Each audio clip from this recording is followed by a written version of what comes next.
ពេលភ្លៀងកក់ខែបានបញ្ចប់ទៅពន្លឺព្រះអាទិត្យនារដូវប្រាំងបានចែងចាំងទៅលើទីធ្លាសាលារៀនបឋមសិក្សារោងចក្រទឹកភ្លៀងដែលនៅសេសសល់នៅលើស្លឹករុក្ខជាតិរូបភាពមេឃដ៏ស្រឡះត្រចះត្រចង់បញ្ចាំងនៅក្នុងទឹកដូចជាកញ្ចក់តូចតូចរយពេញទីធ្លាសំណើមដែលនៅសេសសល់ធ្វើឲ្យស្មៅមានពណ៌បៃតងចាស់ជាងធម្មតាហើយផ្កាតូចតូចតាមរបងសាលាបានរីកលូតលាស់យ៉ាងឆាប់រហ័សបន្ទាប់ពីបានទទួលទឹកភ្លៀងក្មេងៗលេងនៅលើទីធ្លាសាលាដែលមានពន្លឺព្រះអាទិត្យចែងចាំងពួកគេខ្លះកំពុងតែដេញចាប់គ្នាតាមផ្លូវដែលមានទឹកភ្លៀងកក់ខែធ្វើឲ្យទឹកខ្ចាត់ឡើងជាដំណក់តូចតូចក្រោមពន្លឺថ្ងៃខ្លះទៀតលេងជាមួយគ្នាលើទីធ្លាសាលាដែលមានសំណើម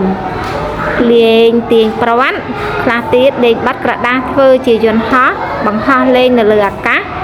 នៅមុខអគារយ៉ាងសប្បាយរីករាយគ្រូបង្រៀនឈរនៅលើរានហាលមើលក្មេងៗដោយទឹកមុខញញឹមខណៈពេលដែលពួកគេអាចបន្តការលេងនៅក្រៅថ្នាក់នៅក្រោយពេលភ្លៀងបានរងាប់ខ្យល់ត្រជាក់បន្តិចបក់ផាត់ធ្វើឲ្យស្លឹកឈើញ័ររួញបង្កើតបានជាសូរសំឡេងស្រទន់ដែលធ្វើឲ្យមានសំណើចរបស់ក្មេងៗអគារសាលាមានពណ៌លឿងស្រាលបន្ទាប់ពីត្រូវភ្លៀងលាងសម្អាតមានភាពថ្លាជាងធម្មតាបង្អួចអគារឆ្លុះបញ្ចាំងពន្លឺព្រះអាទិត្យជាចំណុចពន្លឺភ្លឺចិញ្ចាច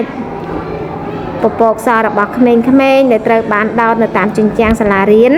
អាចមើលឃើញពីខាងក្រៅបង្អួចបង្ហាញពីភាពសប្បាយរីករាយនិងការច្នៃប្រឌិតរបស់ពួកគេក្លិនដីសើមនិងក្លិនស្មៅស្រស់បន្ទាប់ពីភ្លៀងកក់ខែបានលាយឡំជាមួយនឹងក្លិនអាហារពីតូបអ្នកលក់ចំណីអាហារកំពុងត្រៀមអាហារសម្រាប់សិស្សចេញលេង